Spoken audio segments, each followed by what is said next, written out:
presented by Gitanjali Films.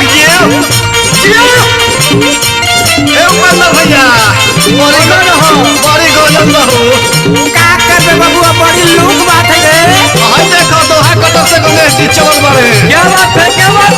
Recording live Ziti Studio. Rakesh भैया recording ठीक से करो हो अरे तो करबेलु करले हो अरे रे दिन रात लागल बारे बजावे पर बजाइबो ना ठोकबो करले चॉइस में का देखा तो कोजली कटनिया रामा कोजली कटनिया कैसे कोजली कटनिया रामा कोजली कटनिया लाया नहर बाड़ी भौजी कनिया करे चैत के कटनिया लाया नहर बाड़ी भौजी कनिया करे चलनी चैत के कटनिया हाथवा में लिहाली कटनिया करे चलनी चैत के कटनिया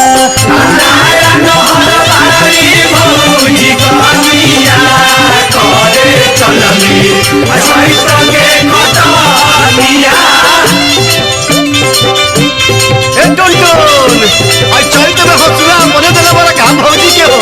धार बा के सही बतलाइले बा अरे सांझ सुबह पिजाले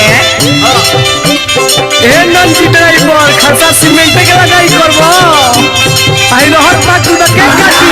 और सही बनाओ जय श्री राम की दरवाजा साउंड चलनी ए कृष्ण भैया राजकुमार भैया हो गाना कहला और सही क्षेत्र में करे चलनी अछैत के कटनिया नाना चाली ससुरो भसुरो के देखो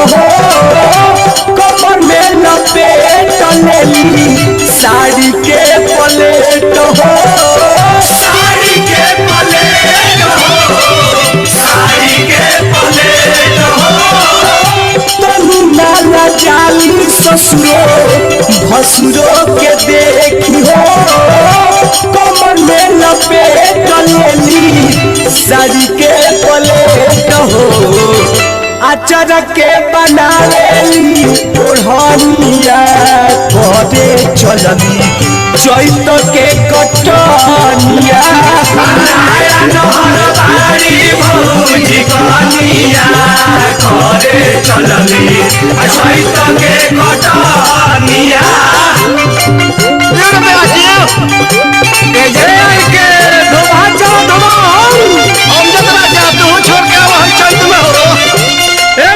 सोनू गर्दा कबाड़ा गर्दा ए बिना भैया से भावा भौजी के दुख बुझाओ ए दुख भैया धर्मेंद्र भैया और सही चपले रहो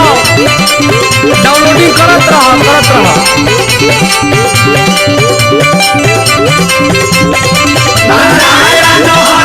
भौजी कनिया करे चलनी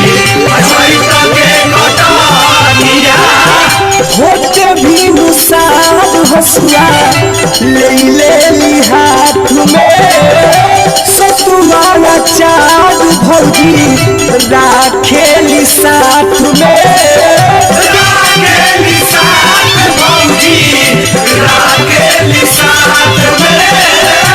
होते भी मुसाद हसुआ ले ली हाथ में सतुआला चाँद भौजी ले ली हाथ में लोटावा में ले ली हाली पनिया करे चलनी चैत के कटनिया भौजी कनिया करे चलनी चैत के कटनिया गोंधिया के देखा तो दिन भर खाली बाजा बजावत हो ए टिप्पू बनुआ आर्मी के नौकरी छोड़ के आओ हो चैत में उनको चांद चढ़ावे को पड़ी क्या ए उमेश तो बंचनवा छोड़ो हो ए बन्ना ड्राइवर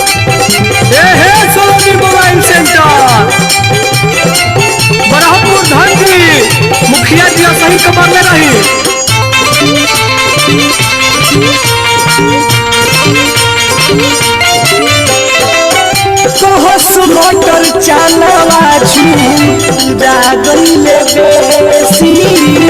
सुनील सागर धारावाला अइले परदेसी पहिले परदेसी ना पहिले परदेसी कहस मोटर चालवा छूरा गईले बेसी गंभीर उपेंद्र घर ना अइले परदेसी पप्पू दुबे टुन टुन होता खटनिया राकेश करेली कटनिया नायन हनुबारी भौजी कनिया करे चलनी गेहूं के कटनिया नारायण हरबारी भौजी कनिया